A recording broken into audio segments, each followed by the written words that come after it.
Good morning, everyone. My name is Handshake Jones, and I'm the Employee Relations Manager for the Office of Career Development, as well as a Behavioral Sciences and Health Education alum from the class of 2009. It is my extreme honor to proactively build relationships and implement strategies to increase internship and employment opportunities on behalf of the Rollins School of Public Health. Additionally, I have my colleague, Sema Ramasovic. She's a program manager and career coach for international students in our office, and she will be joining us to lead the Q&A session at the conclusion of the webinar.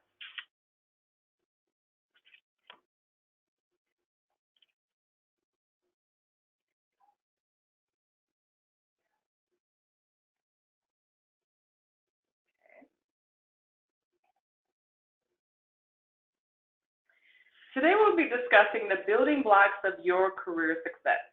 Our goal in the Office of Career Development is for you to always be successful at finding an opportunity to expand your skills and passions for public health while at Rollins, but most importantly, after Rollins and throughout your career.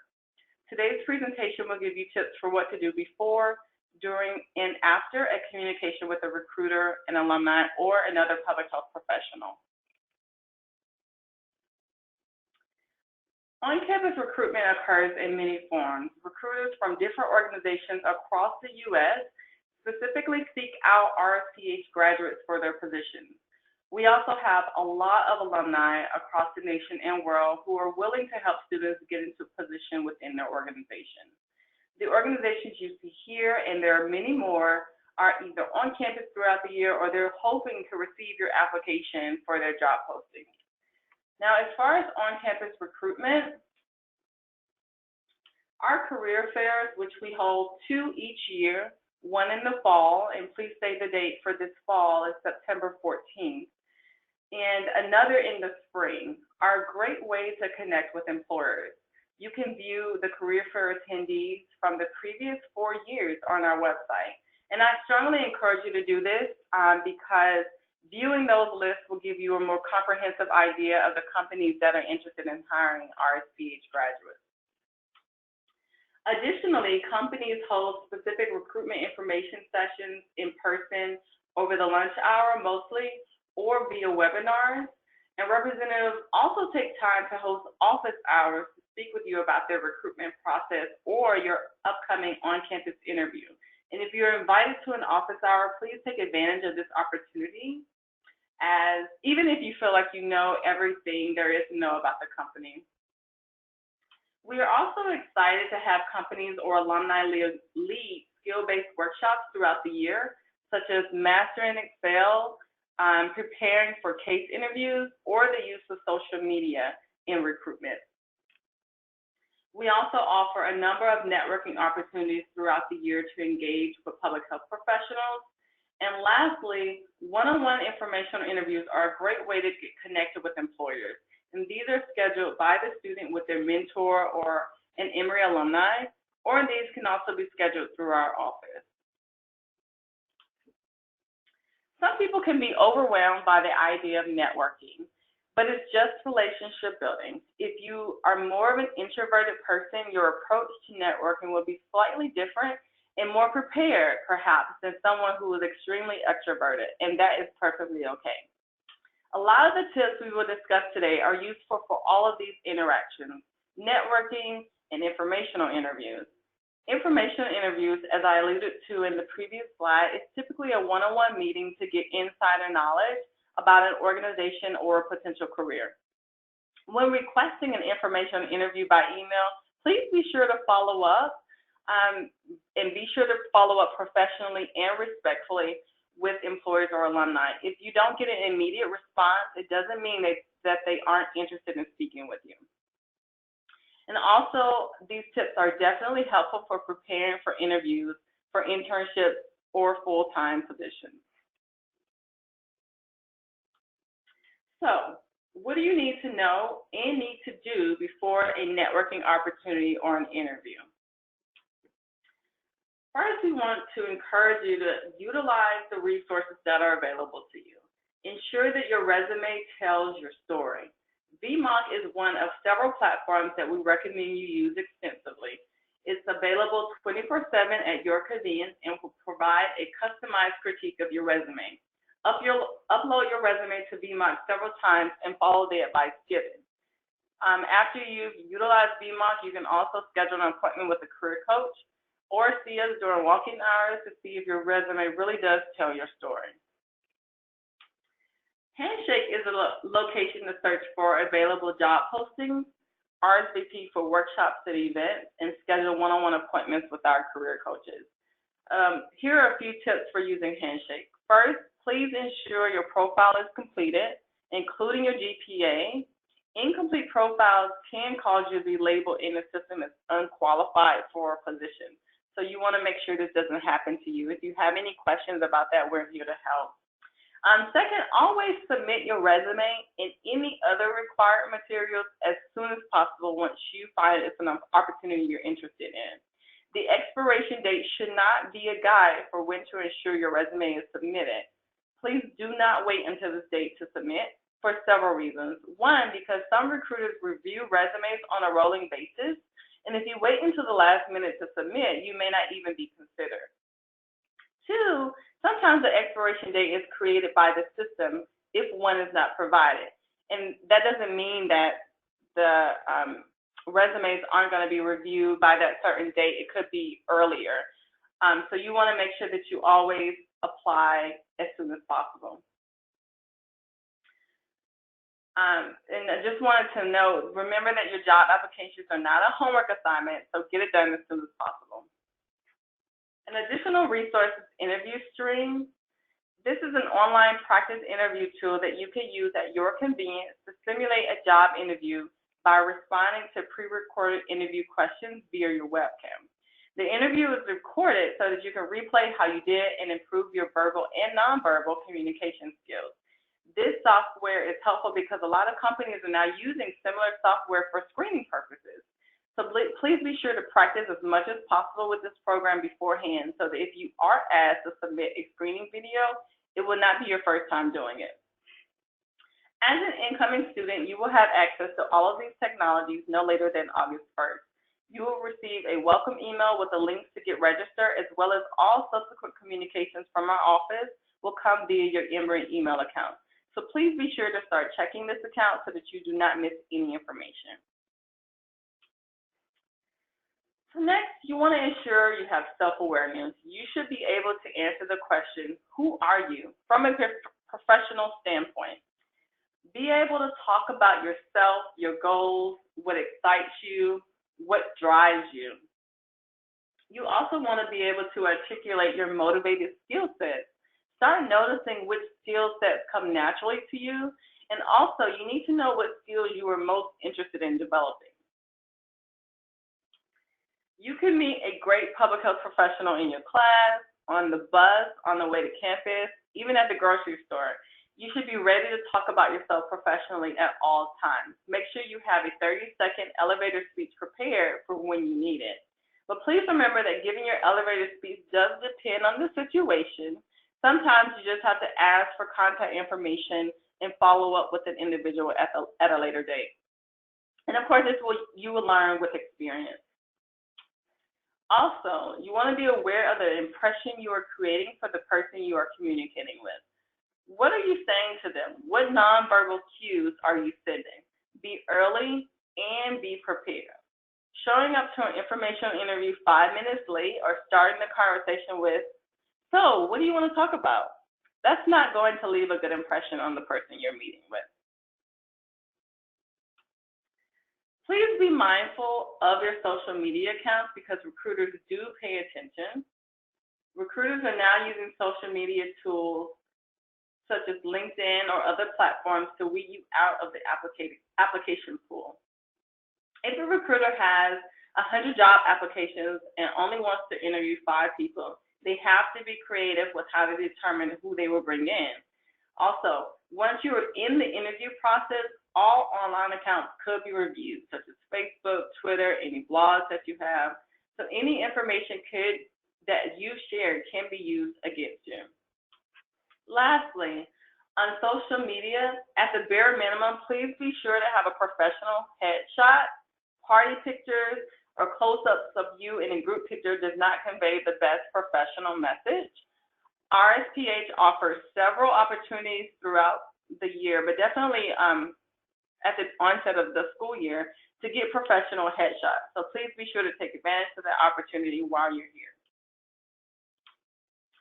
Now, after you've used VMOC to update your resume, which should include all of your relevant experiences, work, volunteer, leadership and service, and academic information, you want to be sure you not only have a pristine document, but that you present a resume that you intended the recipient to have correctly.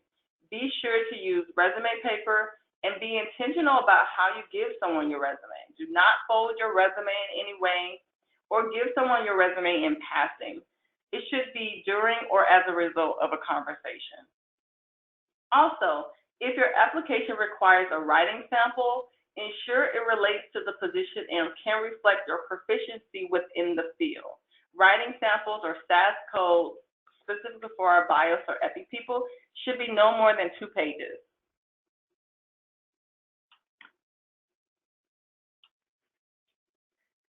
We encourage you to do your research, do more research, and even more research. Research the organization. What do they specialize in?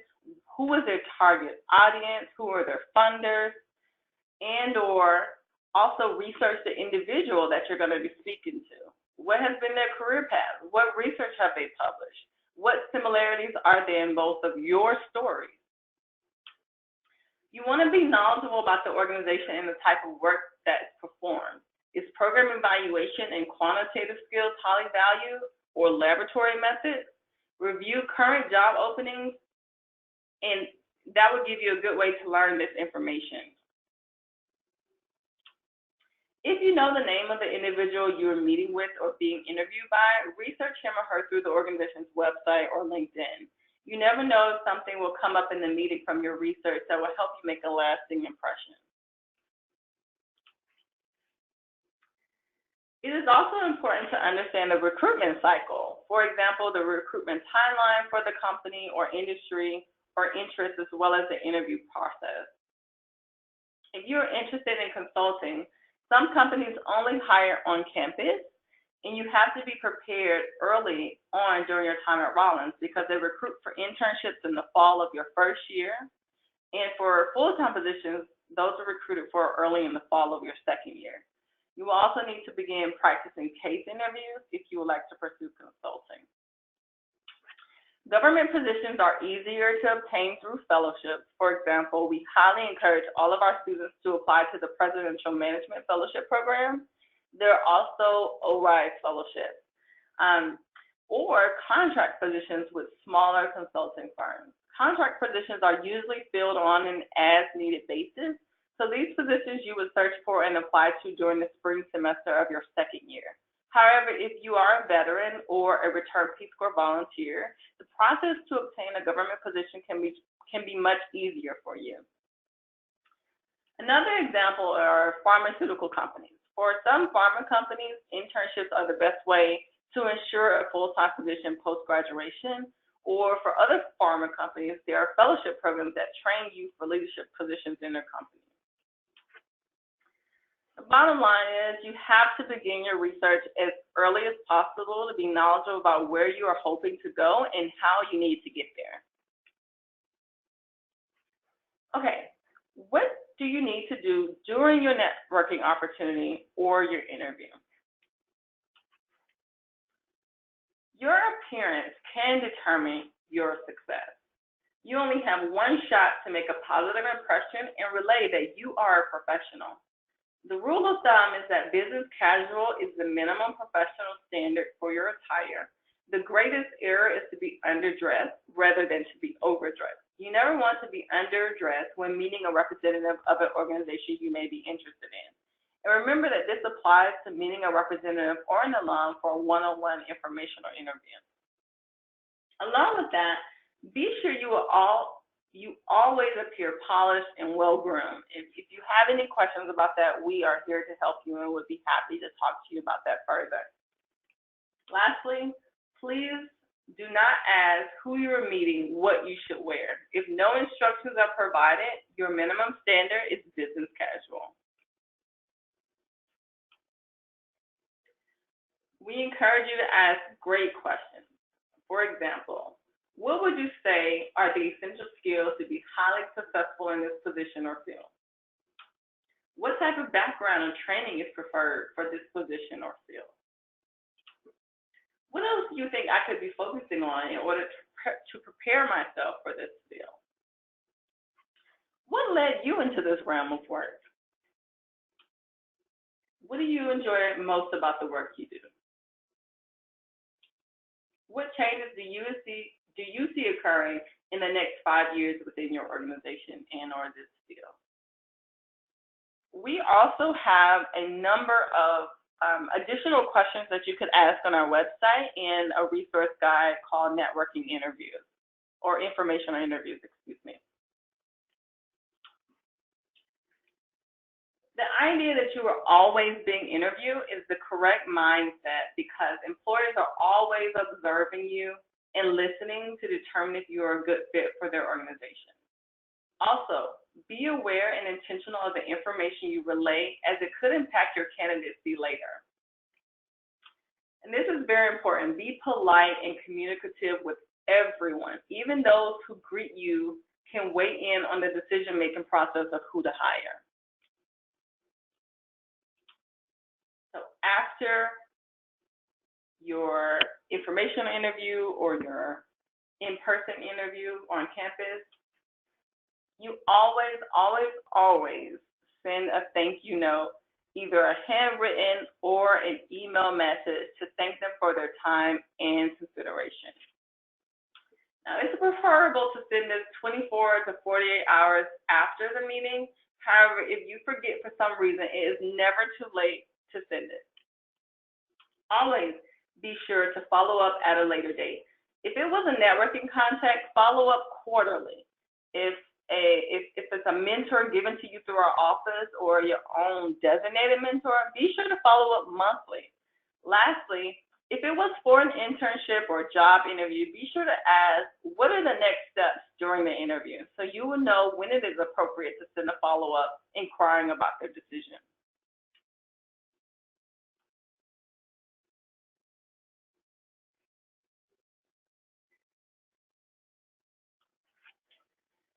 A key final step is to always self-evaluate after every networking interaction or interview. Set aside time to evaluate your style of interviewing and communication. Ask yourself, what could I have done better? How was my elevator speech? Was I well prepared for the informational interview? Did I ask good questions? If you can remember, how was my body language? Did I have a good firm handshake? Also, think about how the information you learned inform your goals, inform your career interests, or help you identify any motivated skill sets that you currently have or need to develop. Lastly, why is all of this important?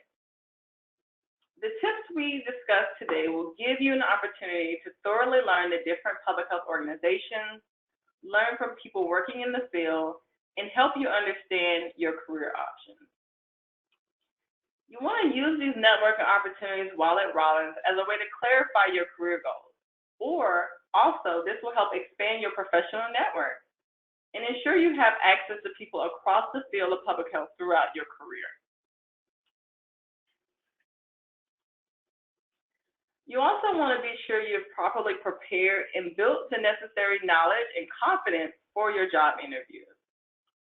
And again, this will help you learn about the type of work being done in public health, the profile of the ideal candidate, and the company's desired skill set. And lastly, you want to become aware of industry trends and needs to gain internal insight. We offer a number of workshops and events for you to participate in. So please remember that we are always here to help you. Remember to use the technology that's available to you, such like I mentioned, the Rollins Opportunity Link or Handshake as we call it, Interview Stream or VMONT. You want to visit our website for guides to help you get started. I alluded to the informational interview guide earlier, which has all of the questions, well, not all of them, but a lot of questions that you might want to use during your informational interview. There's also a networking guide and a career fair guide for you to review. You should definitely sign up for the mentor program when it becomes available to you. Get to know our career coaches and make sure they get to know you.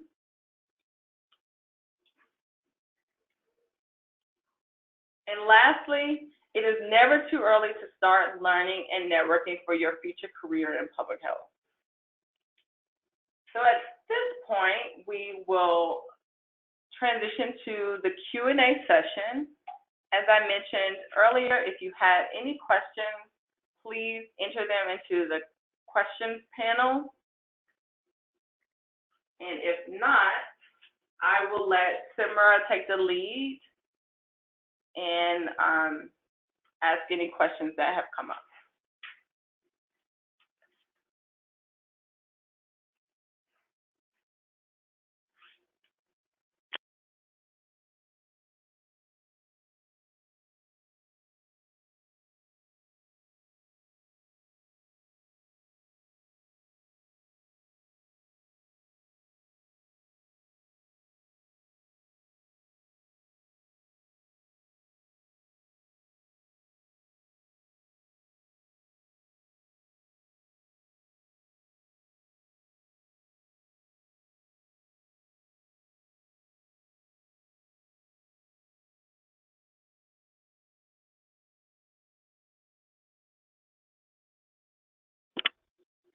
So I see we have one question that has come in.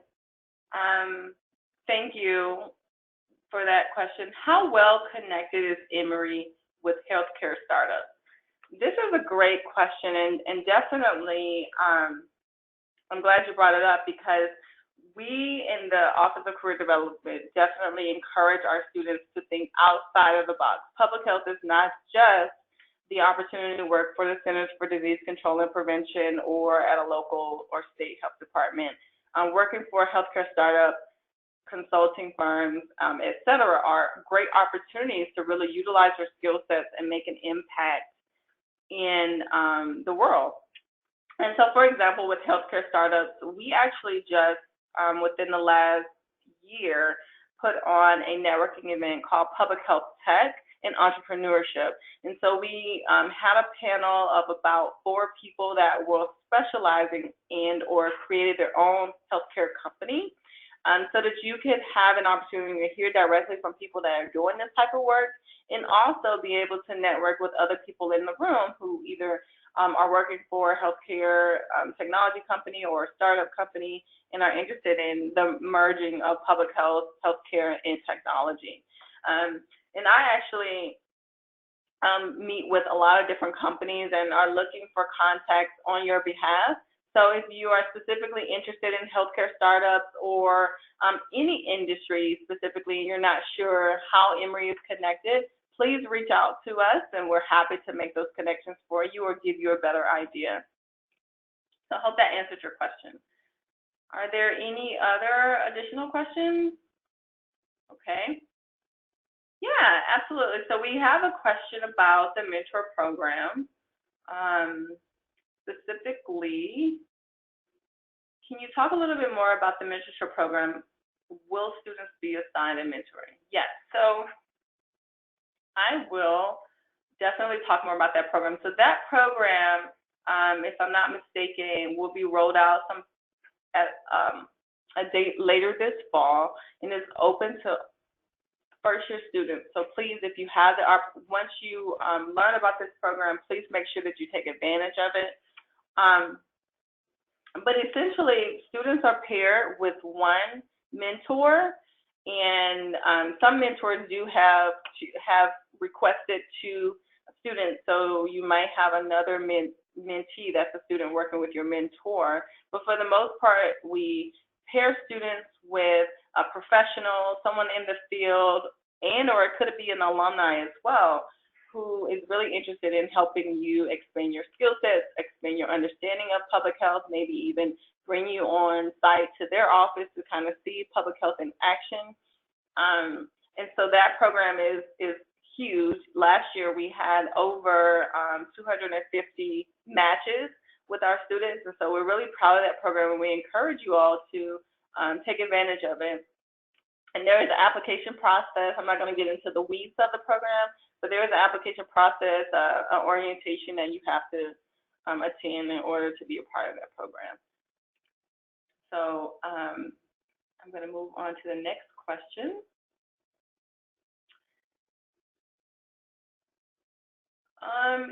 So this question is, what are some tips on networking for first-year students?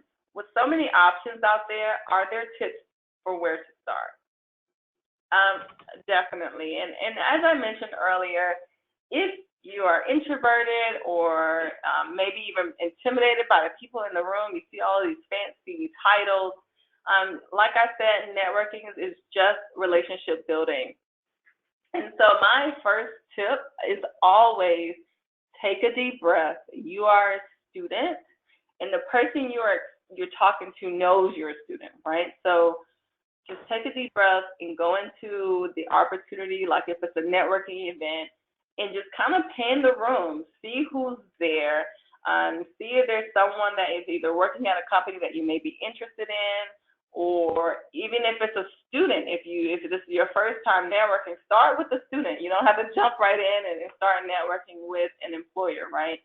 So you just want to start off with a very short overview question, just to kind of get your nerves out, right? So it could be, oh, tell me what brought you to this event today, or specifically if it's a informatics networking night, tell me about your interest in informatics. And so always starting with a question would be my second tip. You don't want to jump in and just start telling me your whole history, right? Because the most important part of our relationship building is finding those commonalities. What do we have in common? So if you just first take a deep breath, pan the room, kind of get your bearings together. You don't want to be nervous. The second, start with questions, really find a way to get to know the person you're speaking to and find commonalities. And the third tip is always follow up, whether you feel like there'll be a reason to later down the line. You never know where it could lead. So if possible, ask for a business card or get their name so that you can connect with them via LinkedIn.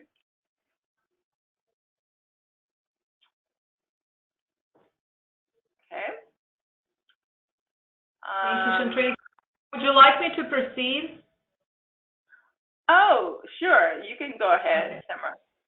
How successful at receiving opportunities, internships, fellowships, careers are MOD students who don't have a lot of experience, especially coming from a non-public health background? Thank you, Simra, so much for that. First, I would like to say, not coming from a public health background is irrelevant when you're going into the field. Our employers like to see that you have experience across the board, whether it's public health specific or not, because being a professional, knowing how to carry yourself in a business environment or in just a work setting is important. So never underscore your experience, whether it's public health or not. And I will say, all of our students, whether you're coming from undergrad directly or if you've worked in the field at Peace Corps or you worked for a company for several years, you should have experience when you graduate. There's a lot of opportunities via the Rollins Earn and Learn program, or even just volunteering, doing your practicum, because that's a requirement. So you're never going to graduate without experience. Now, what I will say for those who don't have a lot of experience, I think that you definitely have to be very targeted with your networking opportunities, so that you can make sure that you are getting exposure to the field, so you can have a better idea of what you want to do.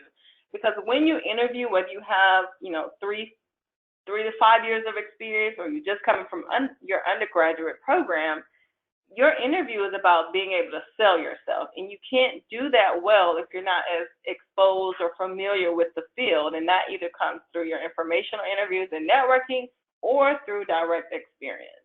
And so I could talk about that a lot more, but I'm not going to. I would say, definitely come talk to us, specifically your career coaches, about your concern, about your experience, and we can help you in crafting your story. We do a lot of mock interviews to help you with that so that you make sure you're putting your best foot forward.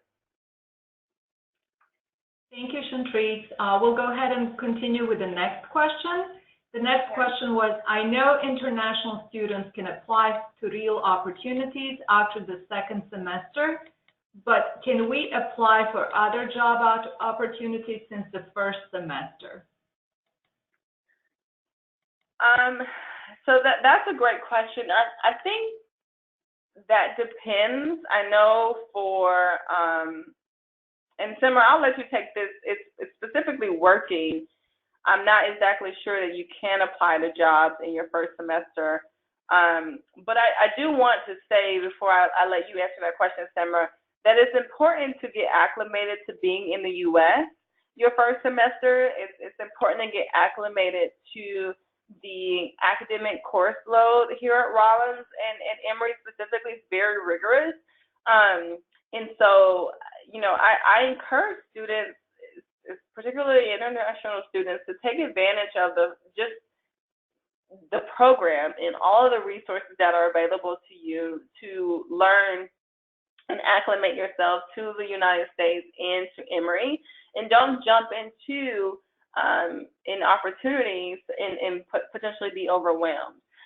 But I also encourage you to look at volunteer opportunities, and we have a lot of volunteer opportunities on Handshake, in addition to the Rollins Earn and Learn program and other full-time positions that are on Handshake. Now, Simmer, would you like to answer the question whether or not they can, as far as their visa? Because I'm not sure about that. Sure. Thank you so much, Chantrice. I appreciate that. I think most of our international students, and I agree with Chantrice, need to take their time when they first come to U.S. to get acclimated to U.S. customs, culture, get to learn about their school, and in terms of their workload. How much time they need to dedicate to learning new material in the area of public health. Once they complete that first semester, I think that was intentional that the real would start second semester. So that gives you a little bit of time, those couple of months prior to starting second semester, that you can be better educated about the culture and the rest of the requirements that you need to complete as part of this program. But I absolutely agree.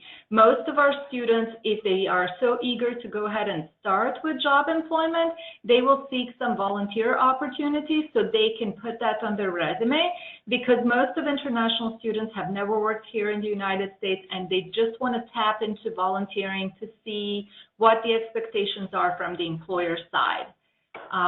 So I think it is better, if you are interested in working, to go ahead and look into volunteer opportunities.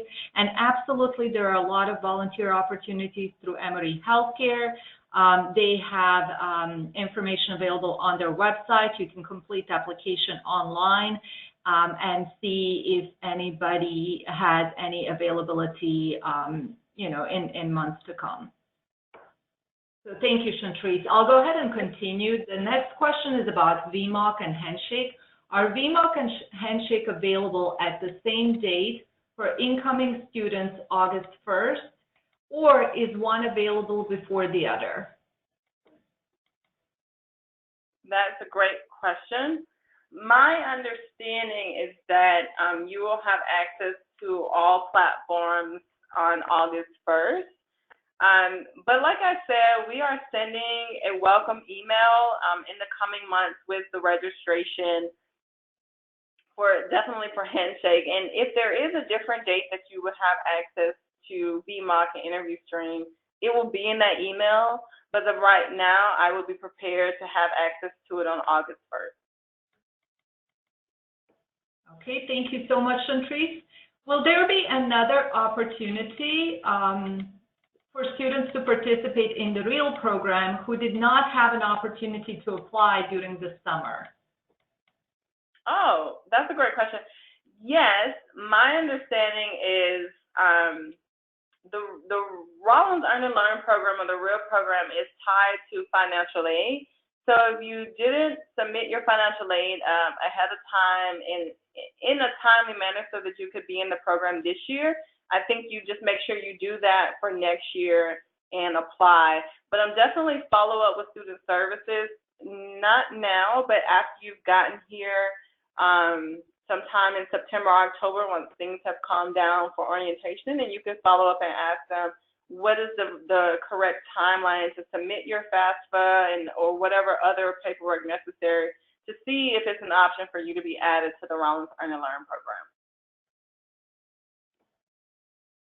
Thank you, Shantrice. I think that concludes our Q&A session because I do not see any additional questions.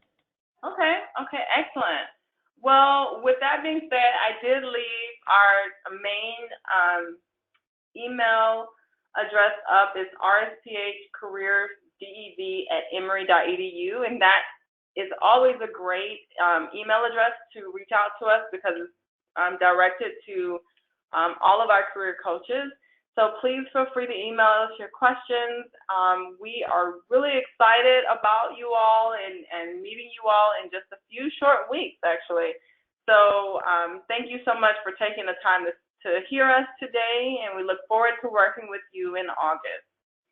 And at that point, I'm going to go ahead and end the webinar. You all have a great rest of your summer.